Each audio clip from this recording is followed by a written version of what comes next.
All right. All right. Good morning, everyone. Welcome to FHL's General Strike Summit. This is day 3. I want to go ahead and go over the schedule really quick before I introduce our guest to let you know what we have in store for today. So, this morning we are going to do, is this the, I think that's the one from yesterday. I'm sorry. Let me come back out. Yeah, that is the one from yesterday. That's okay. I'll read it to you guys because I have it on my phone.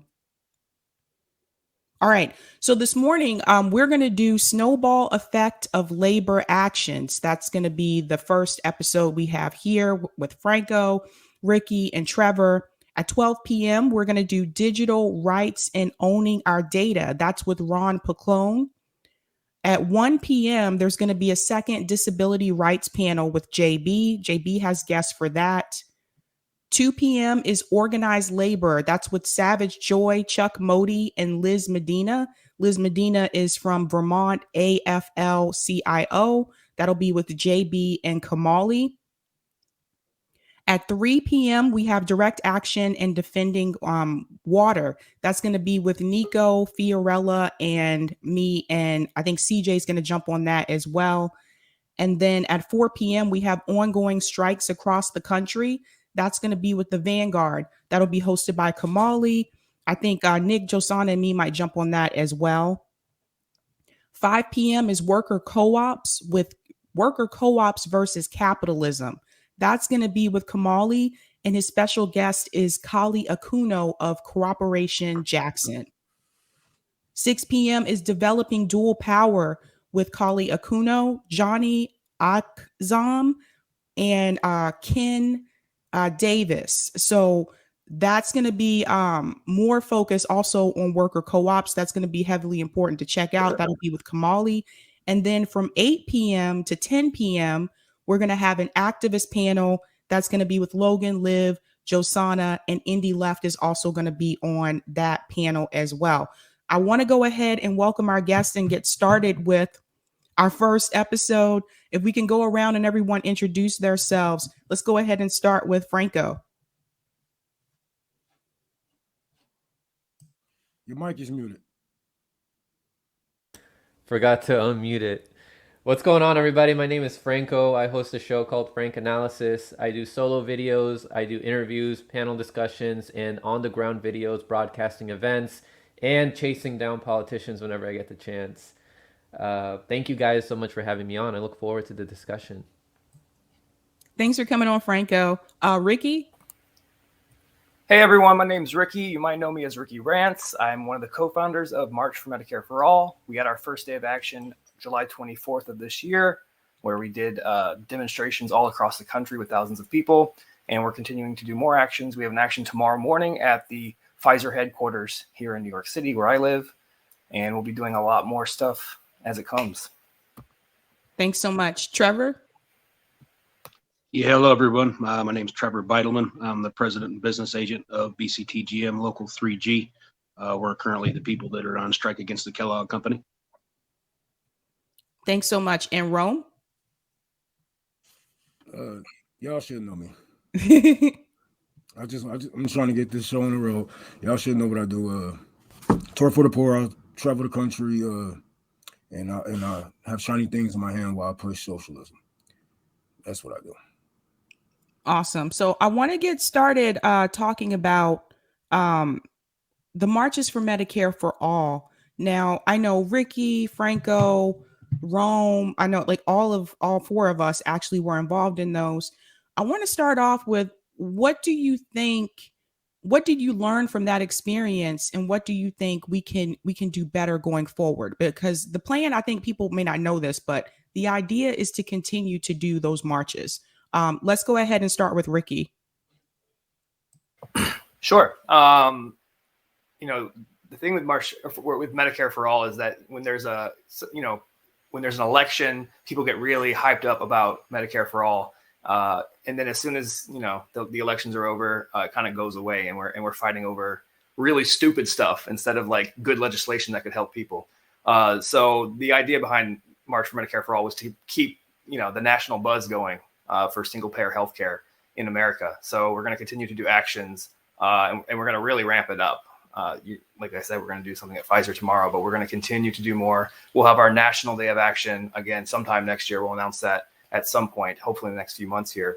But yeah, it's just keeping that conversation going instead of all the stupid petty drama that mainstream media pushes to distract us from important legislation like M4A. And I think with these all these union strikes, we've seen an opportunity here, because we've seen like John Deere. They actually were threatening to take away healthcare from their striking workers. So I think a lot of people who have employer-based healthcare forget that their healthcare can be taken away. They get comfortable with their job, maybe, and then as soon as they ask for more or push the envelope a little bit with their employer, that healthcare can be snatched away just like that. And the majority of the country wants Medicare for all. There's a lot of misinformation about it, a lot of smearing from the media about it. And the lobbyists, of course, are pumping tons of money into hijacking the conversation. But we know that single-payer healthcare doesn't put the government in control of your healthcare. It just changes the payment mechanism, so the government makes sure that your bills are taken care of. So you don't go into bankruptcy when you have COVID because your employer didn't protect you and made you go out there on the front lines and work. And then you have now a $160,000 hospital bill because you got COVID. Like, that wouldn't happen. So that's such an important thing. And these workers that are striking are out there still working, or they were working until they started to strike. And a lot of them did get sick, and a lot of them do have hospital bills. And this is an opportunity to take this movement and combine it with the striking workers. I think there's an opportunity to connect the dots. Awesome. Yeah, you guys heard that. Your employer can take your health care away. Franco, what's your take on this? So what I learned is that we can rally a lot of people. We can get a lot of motivation from independent media and all the followers of independent media. I really like the unity that we had during those times. People broadcasting what was happening in Boston and Washington, D.C., Texas, Los Angeles. So we should definitely keep that momentum going. Some things that I think that should improve, though, is we should keep in mind that the legislation that we are asking for, we should really look at what the fine print says there and who it's written by. It is written by the lobbyists, and as long as the ruling class are still in charge, they'll still find a way to co-opt legislation that we want, like Medicare for all, so that they can get the things that they want and so that they can have more control over us. The Center for Medicare and Medicaid Services is pushing, in that legislation, is pushing for a value-based healthcare system that will they will take into account, like, who should we invest more, like which people should we invest in more. It's going to be rich people that they will find more valuable than poor people, and that's what's in that legislation. So I think we should be demanding for some kind of legislation that is written by the people as opposed to legislation that is written by the lobbyists. And I think that we should be talking to people that have read the legislation and other people who could potentially be writers for new legislation drafted by we the people. So I don't know if everyone else in the panel would agree with that. Yeah, thanks so much, Franco. I was not aware of that. Thank you for pointing that out. That's really important for people to know. Rome, you were at the Medicare for All March in Detroit. You want to talk about that? It was nice. It was more people came out than I expected, but that's a good thing. It's not, I'm not saying that like it's a bad thing. It's a good thing that we saw people from different backgrounds, different ages, even classes come out and fight for one thing. Everybody wasn't a socialist. Everybody wasn't a communist. It was just people that really wanted better, not only for themselves, but future generations and the people we're going to leave, not only our homes, but this world too. So we have to make sure everything is lined up. We have to have all our eggs in a row. Make sure you count all your eggs in your basket before you get to cracking them or giving them away or leave them around. But we got a lot of work to do with the Medicare for All March. It was inspiring more than anything, and I believe it's a step And every step, like I said yesterday, every step is a step to liberation. Whatever whatever you are strong in, if you can unionize, if you can be the voice for the homeless, if you can be the voice for this or whatever, we're gonna need all you people in certain spots. Everybody don't have to do everything, but it was I say it was inspiring. But I gotta thank Trevor for being here, because I called you yesterday. This is the face of the voice that called you. I had to thank you because I know you're a busy man, and I don't want to take up too much of your time here, because I know you got a lot going on. I talked to your workers, but we're gonna get on that. We're gonna let this go around. I'm gonna let Subby ask you your question or whatnot, but I just have to thank you for being here, taking your time out for being here. I know running a union cannot be an easy job, especially with a lot of workers that you have. They're strong. They're strong, and I know, man. I got some questions for you, but I'm gonna let this. I'll let everybody introduce themselves and whatnot. But thank you. I just want to thank you. Thanks for having me. Yeah, thanks so much, Trevor. I actually want to go to you next, because I think that direct action is something that can be incredibly effective. I think that we need to have the right resources set up before we go into doing that. And you're a part of the Kellogg strike. And for people who don't know, can you please explain to everyone, why are workers on strike at Kellogg's right now? Well, it's kind of similar to what you were speaking about as far as the healthcare piece, right? The company has been insisting upon a two-tier wage and benefited and pension system, and a lot of that is around the healthcare piece of it. And if you really look at, unfortunately, organized labor, the last 20 to 30 years, we have not fought for the future at all. We have compromised to avoid fights, and that compromise always comes at the future workforce. Either the junior workforce or the future workforce. And I've been a part of this now for 15 years. I've tried educating people and explaining to people what this race to the bottom is. And if we don't do something about it to stop it, we're only a couple generations away from being a third world country. Case in point, earlier today, I was reading on Facebook, and they were talking about retirement healthcare. And a gentleman put on there that they didn't even know that employees had something like that, like anywhere. And really, when you put that in perspective, if we don't do what we can do to keep fighting for the healthcare to be paid for by the employer, 20 years from now, people aren't even going to know that employers paid for healthcare in the first place, because it's just going to be totally unheard of. So again, I have not been a huge part of the marches for Medicare for All, but at the same time, I fully support it. I believe it's something that needs to be fixed. If Medicare for All was something that was attained, then we wouldn't be fighting with businesses over the amount of healthcare that's paid for, because that would just be something that everybody has. Right. So it would free up different types of things to address with the company, as opposed to fighting over things that are literally sometimes matters of life and death. You speak about while we're out on strike and how our healthcare has been taken. Our healthcare has been taken from us. I can tell you myself personally, I have COVID right now. Fortunately, I'm not showing any symptoms. However, if I needed to go into the hospital and those fees and the amount of money that I would have to spend would cripple me. Right. And the fact that anybody gets put in that position is ridiculous. You should not have to choose between being healthy and be able to, sustain yourself from a medical standpoint and putting food on your table. When you really look at it, these health insurance companies, they profit millions and millions and millions of dollars. Why on earth do we have a system and where it's profit driven on healthcare?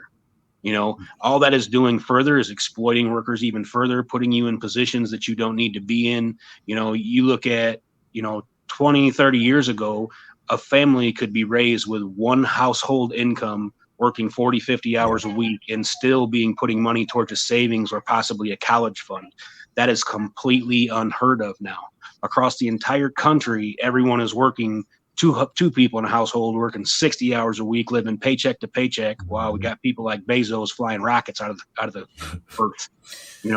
And really, when you look at these types of things, it all ties in. It really all ties in. The things that we're fighting over, I'll kind of leave alone the union bug type things. That's a pride essential thing. But let's talk about things like cost of living, right? Really, when you look at our wage that they like to cost out there is this overinflated wage, 90% of our wages came from nothing but a cost of living raise. So, and then we only keep up with 80% of it. So when you put that into perspective, everybody at Kellogg's that is labeled as this kind of overpaid workforce with this over exorbitant hourly rate, all we've done is locked our economical status in. I am no more of a rich or wealthy man or no more of a poor man than what my great grandpa was working here. You know, it's the exact same social economical status, and all that is from the cost of living. And when you look at the vast majority of the country, they don't have that. So you hear about a $25 or $30 wage an hour, and you're like, "Whoa, that's great." But really, in reality, all that's done is kept up with the cost of living. Again, that goes to the inflation. Right now, everybody's trying to say that inflation is driven by some kind of political agenda, and the truth is, inflation is driven by profit and the insatiable greed that comes along with profit. And when people that are used to making all these profits have already shipped all the jobs out of the country and they've already cut all the manufacturing jobs that they possibly can, the only other way to increase their profit is to increase their prices. You know, and the reality is we're making things far cheaper, far faster, far more efficiently than what we ever were. And yet we're still having to pay more for it. Sorry, that's only because of CEO and executive pay. That has nothing to do with wages that the workers make. Now, Trevor, I see that you are a wanted man. You have a target on your back, and you might not know it, but you should Google yourself sometime because it is some powerful people that have some money in articles about you. They said that you was trying to go with a deal with the Kellogg's against the Kellogg's workers and whatnot, but I actually talked to your workers, and it was all praises. It was all good. They said that you turned down the deal, but the big media is trying to say that you are trying to work on a deal that's not going to really benefit them. How do you mind clearing anything up, like as far as making sure that they get the deal that they came here for and the money that they came here for? Yeah, I think I have to check some of the sources that you're talking about again on that. But the reality is I am a worker, right? So when it comes to it, I've been at Kellogg's for 17 years. I'm a fourth generation worker there. I went through the casual program there, which was just an atrocity. Everything that I've done is all about making that better. I think what happens sometimes in some of those articles, they talk about the structure of like the UAW. Yes. And the UAW, the way that their operation works, the people that are in the room negotiating aren't actually workers. Yeah. But again, I don't want to put any negative spin on that at all either, because I don't know their process in and out. I do know that they've had a little issue the last couple of years around trust with specifically their international.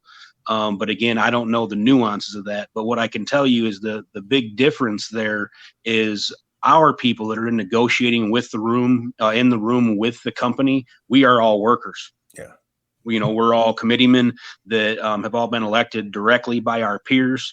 And we interact with our peers all the time. So, you know, one of the things. It's funny because I heard the same thing from your workers, from the union members. They actually said that they are actually at these meetings, and you fill them in if they aren't up to date on anything. So I just wanted to clear that up to make sure that nobody is getting a bad, a bad image, have a bad image in their brain about you and the work that you do. Because I know from talking to your workers personally, face to face, that you're trying everything that you can, and for you to be even open with me and accept this interview with this commie, it's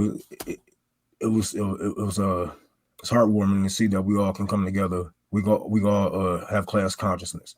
But thank you for clearing that up, man.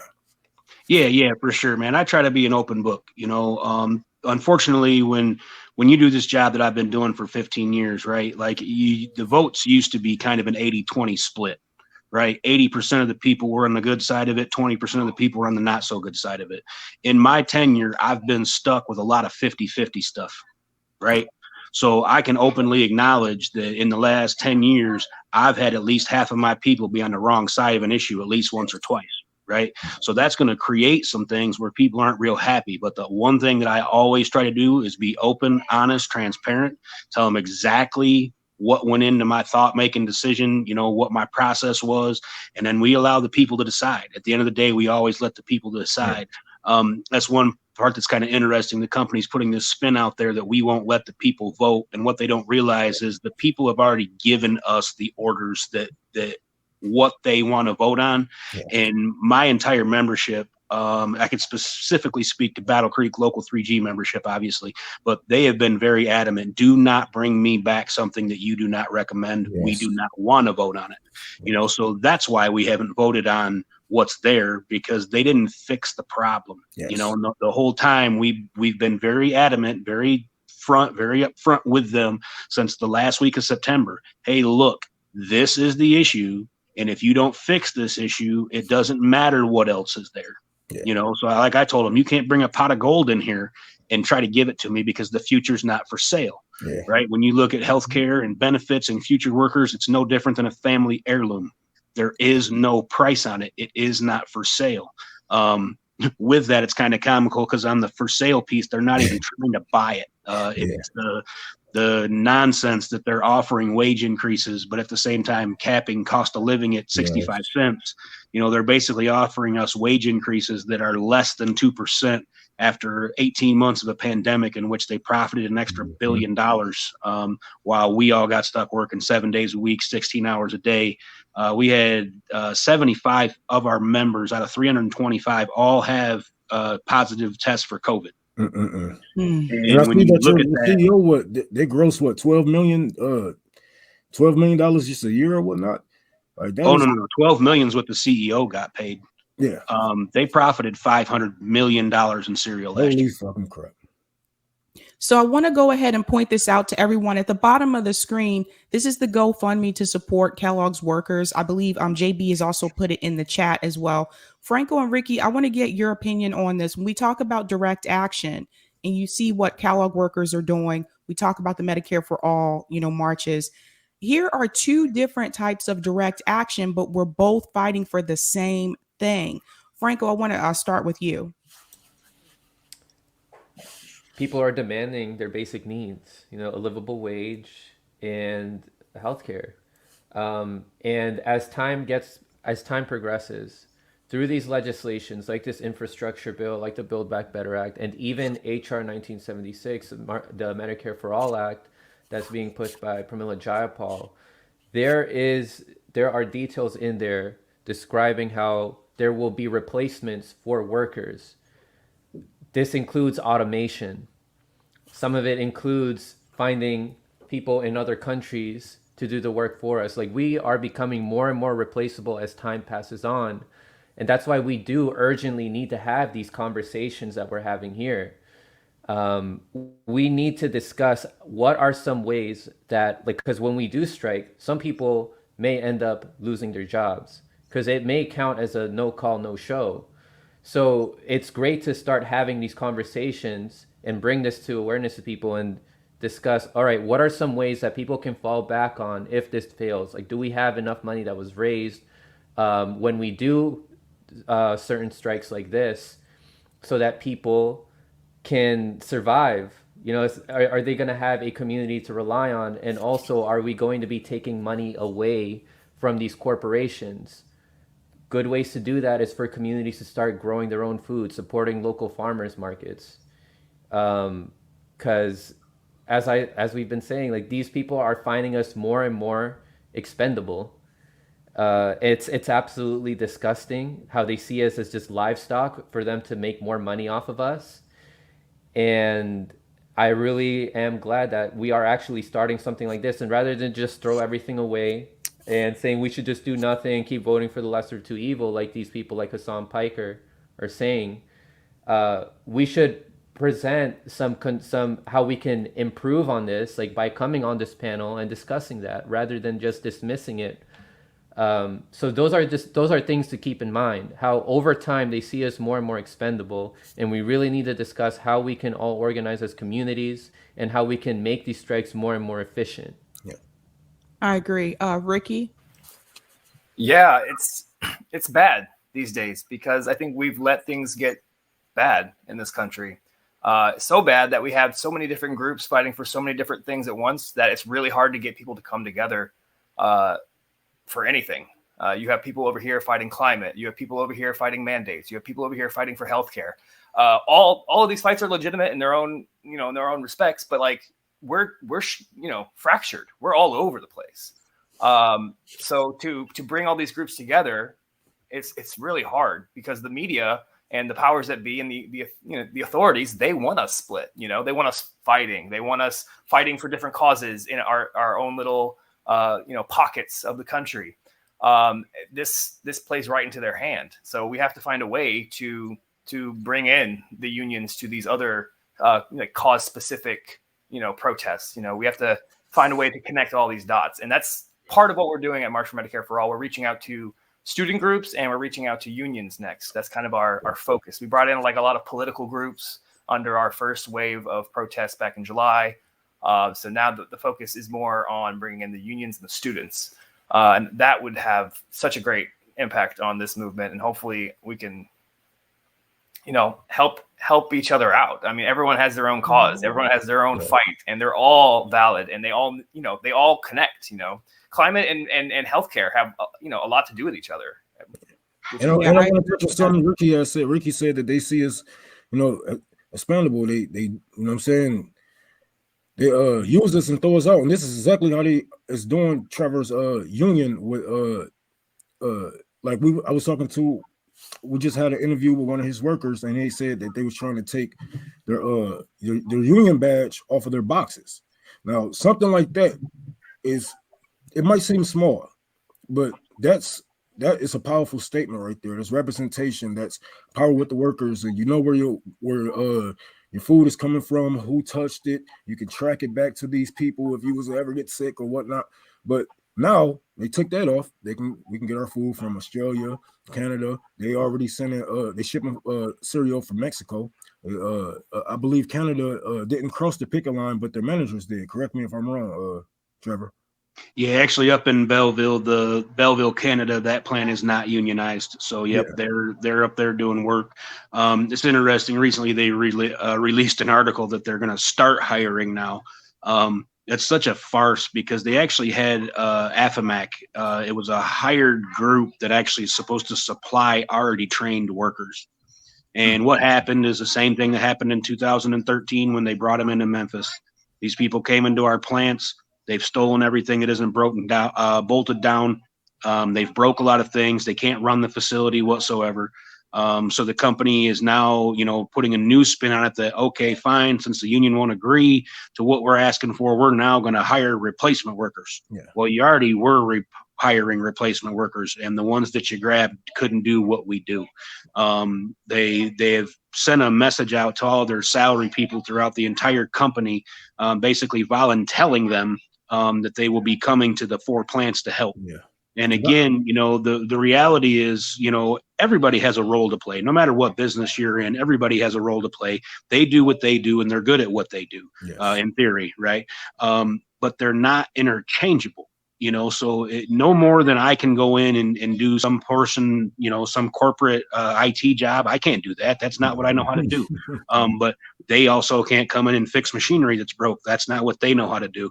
Yeah. And, the elite of this country seem to think that all of us are just a bunch of idiots, and that anybody can do what we can do, that we can't do what they can do. They just wake up and jump in the air and their clothes appear onto them. No, they put their pants on one leg at a time, just like everybody else does. They're not unique. They're not special, right? They're good at what they do. Let them do what they do. Let us do what we do, but stop devaluing what we do. Because I also hear reports about your boss, the head wife of that plant. She was coming after you, saying you should have took the deal that they had gave you before. It was a good deal, and all you guys do is get paid to press buttons. Yes, and again, that's their viewpoint of us. They honestly believe. I mean, one of the AFMAC articles that we read Folks that come in and do strike breaking, they're different anyway. I can't quite imagine living a lifestyle in which I know that, what I do is meant to replace another person's job. Like I don't quite get that. But at the same time, these people are just smart enough to, post on Facebook what it is that they're doing. And they're like, come get this money. I'm going to get paid $24 an hour to push buttons. Well, there's nobody in that plant that pushes buttons. There's not one single job in that plant that is dwindled down to push and go and push and stop. The reality is we're professionals. We're the best at what we do, and you can't just replace us overnight like that. Yeah, that's a dangerous job. I want to ask. I'm sorry. I want to ask. Just out of curiosity, because I want to, make a point here. How would you describe the political ideology of your coworkers? Would you say that most of them are Republican, Democrat, Independent? How would you describe that? I would actually say we're about a 50-50 split on that. Quite a bit of Republican support out there. The thing that I see with this, and I'm trying not to be political with it, right? Because I think when you're having the right fight, it's a bipartisan fight. Yeah. And at the end of the day, your political affiliation, as far as some of these things, really don't matter. However, I do believe, you see things like abortion and guns, and that's really what people focus their messaging on when it comes to political avenues. And I look at things a little bit different. I guess I look at things like abortion and gun control as a belief, right? As an opinion that someone has. However, if all of the rules and policies and structures are set up to where you're completely handicapped to do anything about those, it really doesn't matter. So I think a lot of those things are talking points and rhetorics for all politicians to use. I mean, at the end of the day, there's not going to be much change in abortion ever. Not going to happen. At the end of the day, there's not going to be much change in guns because it's too political divided to where it's going to have anything. So I think you need to focus, in my opinion, people need to focus more on policies and laws and the way that people vote on things that directly actually affect them, because I don't think at any point in time, in any juncture that we have politically, you're going to get much change, much difference on abortion. You're not going to get much change. So you're telling me voting doesn't work? You're telling me the power is within the people? I never heard this one before. No. I'm saying that the things that the talking points that people vote on are what the problem is. And this is what they vote for, but do these things actually get done? No, when you look at it, when you look at the things that most of the talking points around politicians are, does it change ever? No. So the point that I wanted to make, and I hope you guys all heard that, different political ideologies, but they're all fighting for the same thing. And this is the thing that I've said before about politics and mainstream media. They don't really want us to talk to someone like Trevor. They want to keep us divided. They want to keep left on this side, right on this side. Franco and Ricky, I want to bring you in on this as well. Franco, what's your opinion on this? Yeah, absolutely. It's all political theater. All these politicians are actors, and even some of these billionaires are also actors. They're actors for the ruling class. At the end of the day, these are the people that pay these politicians, and they're all going to agree on something. They all want more power, more control over us. And they use these topics like abortion and other surface level issues to keep people divided, make us think that, oh my God, we're holding each other back. My neighbor is the problem because he has these wrong opinions. When really it's a distraction as they scheme their way to try to gain more control over us so that they can implement things like the Internet of Things, so they can surveil us more. Pretty soon, all objects are going to be connected to the internet. Same thing with how they're developing the Internet of Nano Things, the Internet of Bio-Nano Things, implementing nanotechnology within us. It's all in there in the Infrastructure and Build Back Better Act. This is what they use to try to keep track of us, to see, okay, is this person worth investing in? Let's take a look at their genomics. What does their DNA say about them? What does their heritage say about them? Right? Are they susceptible to diseases? Are these people even worth investing resources in to save their lives? This is how they look at us. They look at us as things that are worth investing in or not worth investing in. I'm tired of seeing us people being treated as livestock like this. And we really can't dismantle this power. We can't change anything for our benefit if we don't understand what our enemies are doing. Right? We got to know thy enemy, right? We got to know what it is that they're trying to scheme. And part of that would include to not stay so distracted on these actors, on these politicians. Yeah, they're all pieces of shit. We know that they are. They have their own. Their agendas are just to have more fame and security. You know, they have different agendas from what the ruling class wants, and the ruling class uses that to their advantage. So they're literally all, like we were talking about how all these issues are connected.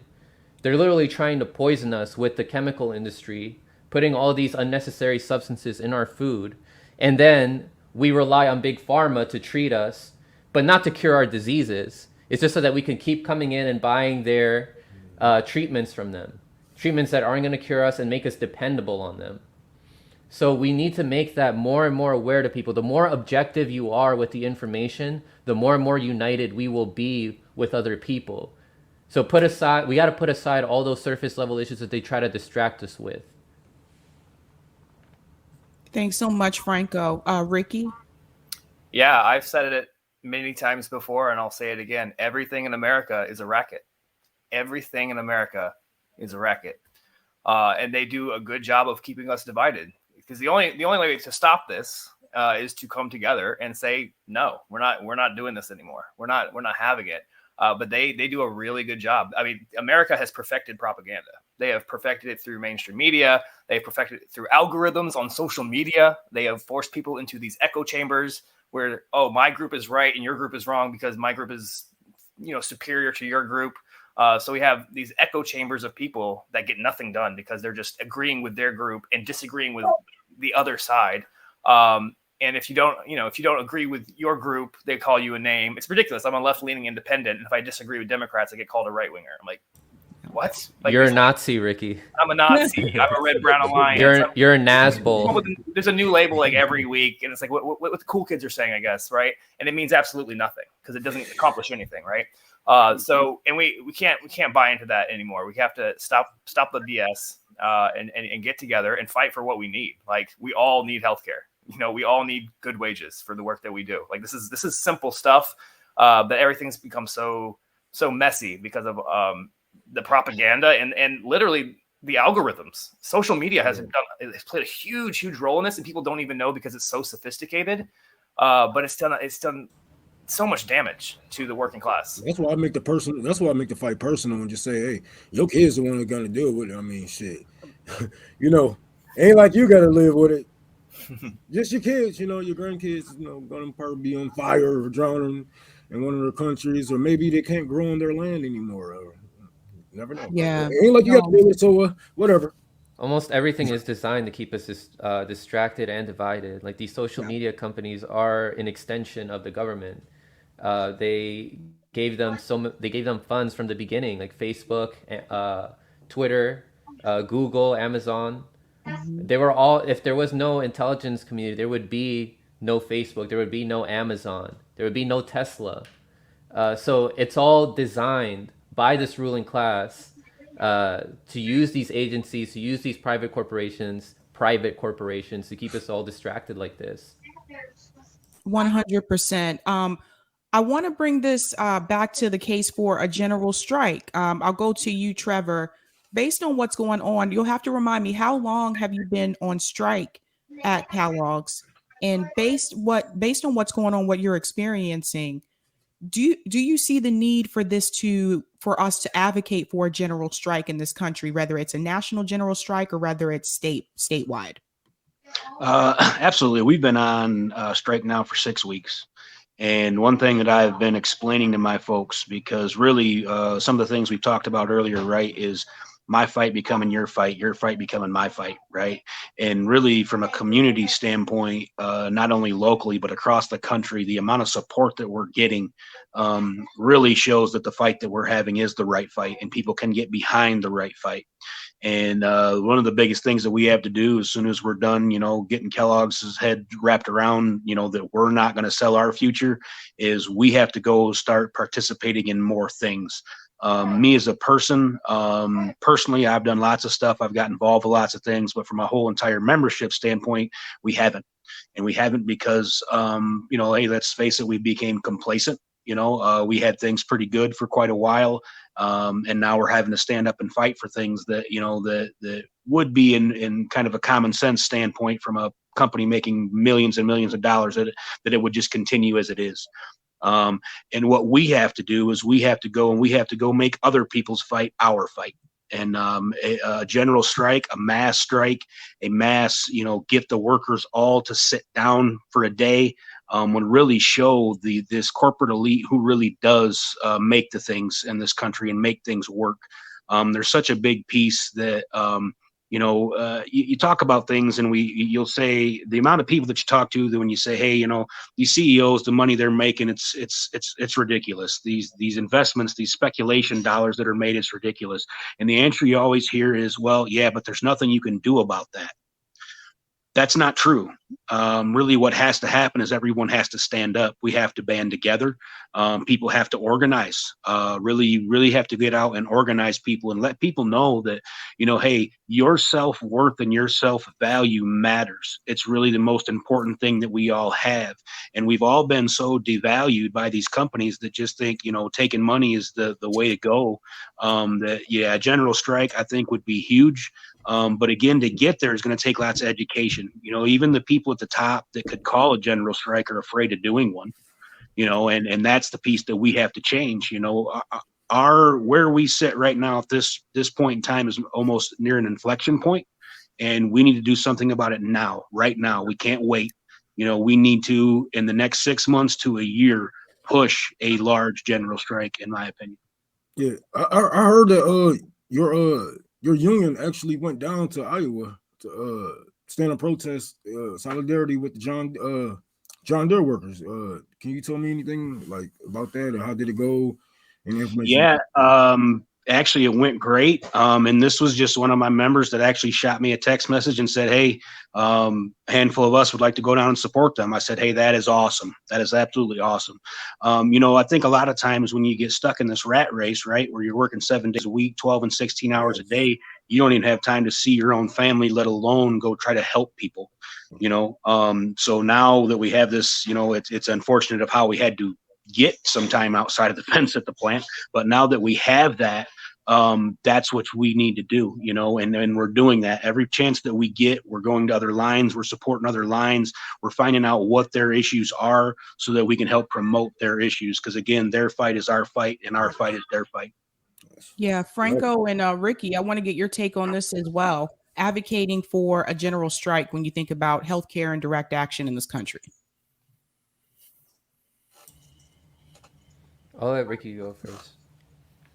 I mean, yeah, we've been saying it for so long now. I mean, general strike trends on Twitter like every few months. Like people want it, but like you have to like actually go out there and do it. You have to make sure you have some kind of infrastructure in place. You can't just general strike willy-nilly and then people are starving to death or people's lives are falling apart. You really have to have a support system to do that, and a lot of people coming together to help each other out. It's not easy.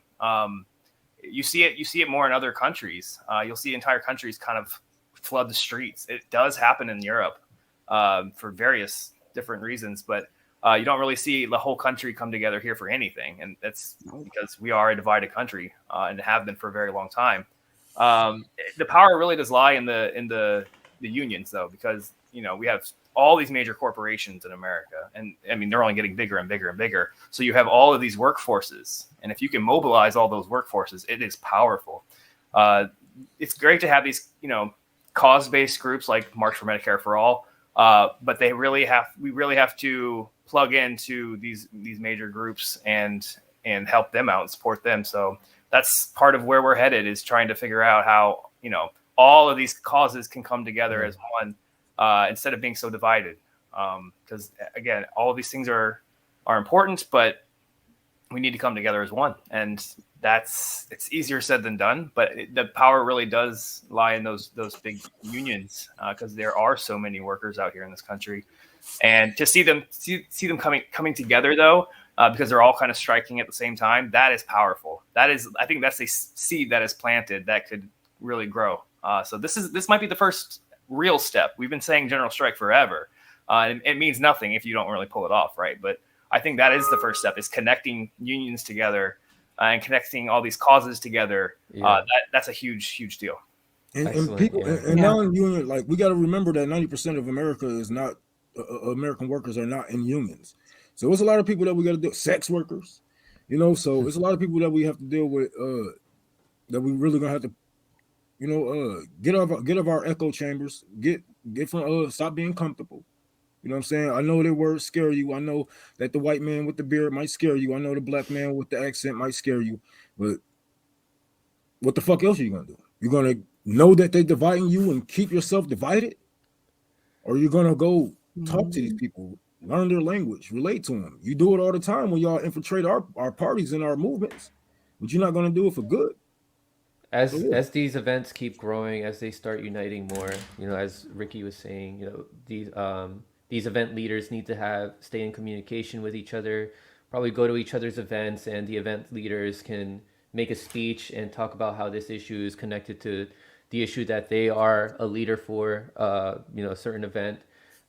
These people that are afraid of each other will naturally, they'll meet, because they'll meet and they'll see how connected all these issues are to each other. They'll see how the ruling class doesn't care about, you know, the color of our skin or any of that. What they really care most about is control over us. They see us all as these little ants, and soon they want to replace us with mechanical ants, right?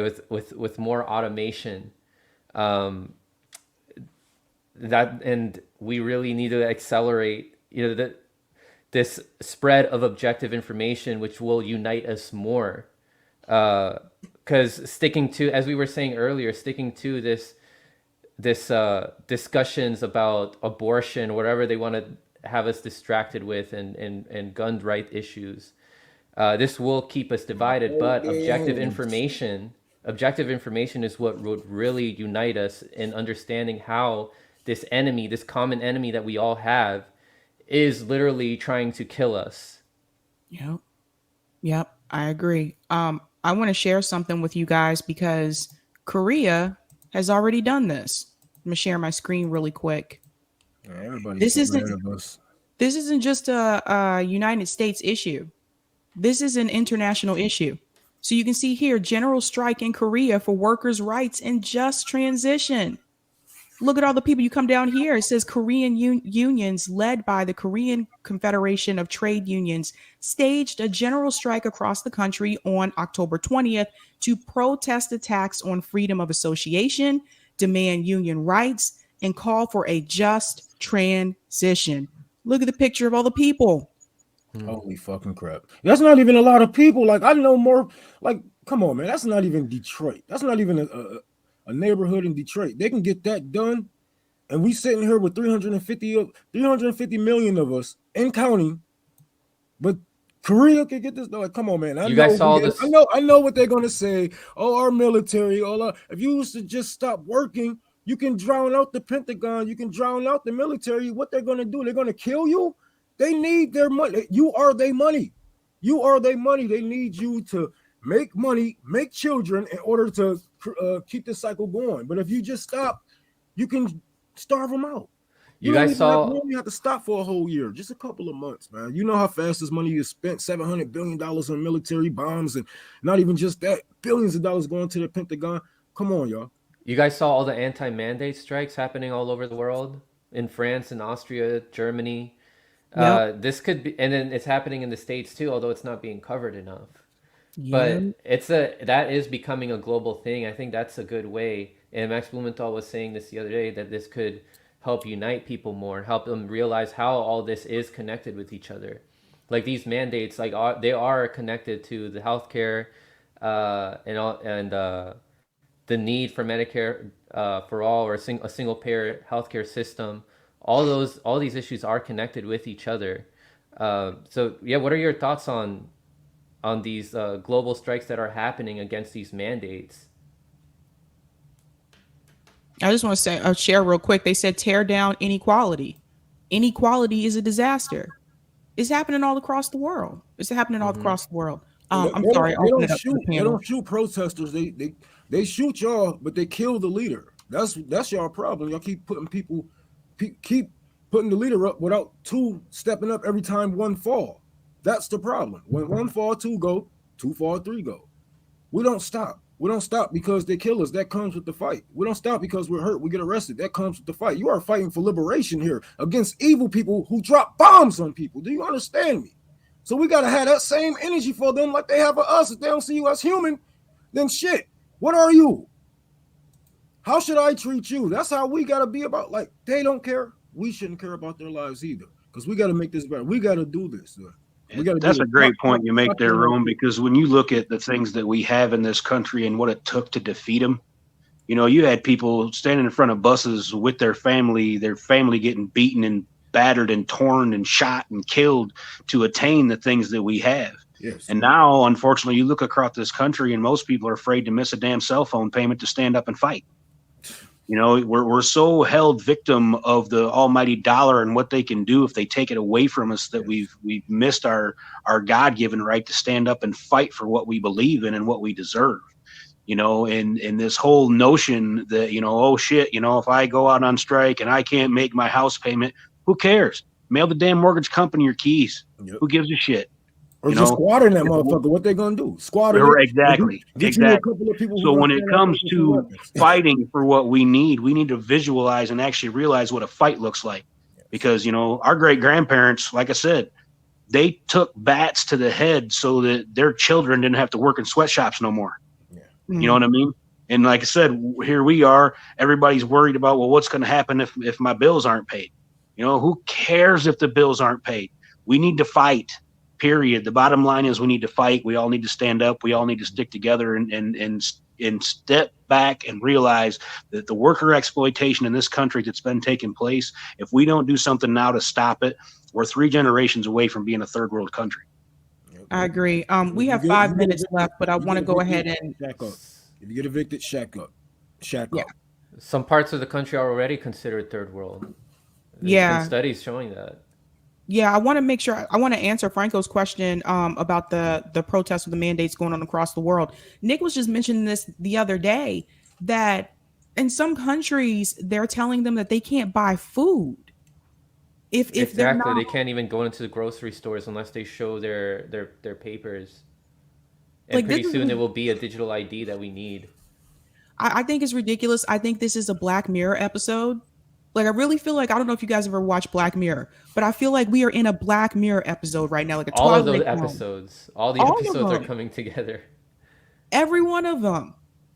Oh my gosh. The one that's been in place for a while is the one where that episode where they would see the people from another country as like these monsters, and that's how the mainstream media tries to make us see our brothers and sisters from other countries that we're bombing. Like they want us to see them as savage monsters, even though they're like us. We share more in common with them than we share with the people who are calling the shots for us to go to war with those countries.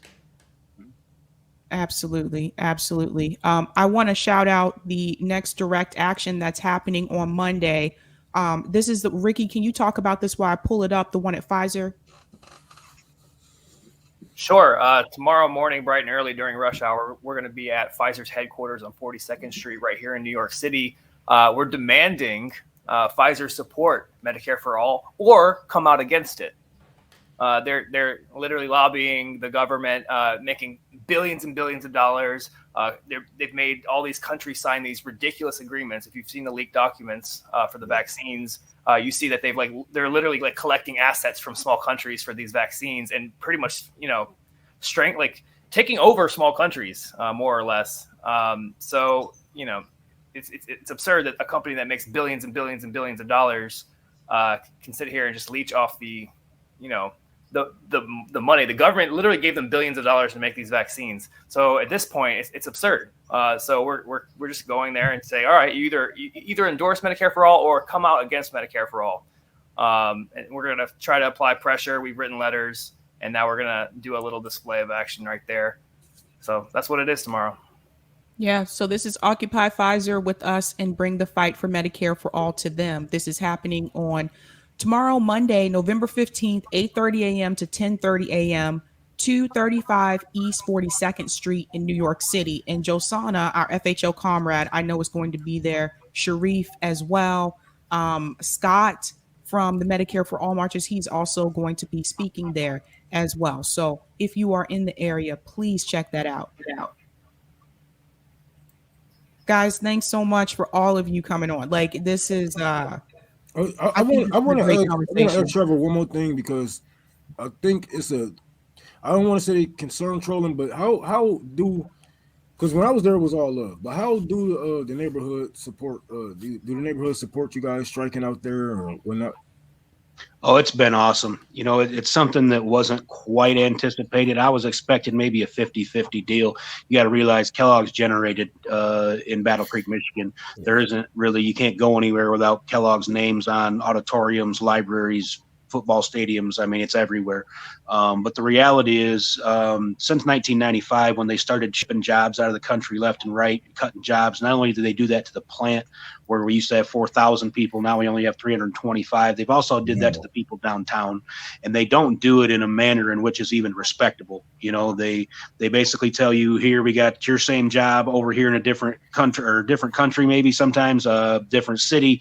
We'll give you 20% less than what you were making, no health care and no pension. And if you don't take it, you're going to consider it a voluntary quit. So we're going to take your severance from you. So they're just really dirty in the way they do that. So really, you can't throw a rock in the city of Battle Creek without hitting a house that hasn't been negatively impacted by Kellogg's, and that shows. We have lots of people that come out, walk the lines with us. We have lots of people that stop by, dropping off wood, dropping off food, dropping off coffee, pop, water, hand warmers, rain ponchos. You name it. And really one of the biggest things that I ask people locally to do, come walk with our picketers, come hear their stories. When you hear what this company has put most of us through, it's really sickening and appalling. And really until you hear that and see it firsthand, you don't quite get a full grasp of it. Awesome. Thanks, you guys. Thanks so much, Franco, Ricky, Trevor. Thanks so much for coming on. This has been very educational. Thank you very much for having me. Thanks, Savvy. Nice to meet you, Trevor and Rome. And James, what's up? Good to see you. Hey, how's it going, everybody? Good to see you all here today. Right. Thank you so much, Trevor, for joining as well. I appreciate it. Yep. Thank Keep you. up the fight, guys. Like Thank you guys so much for doing this. All right. I am going to transition into our next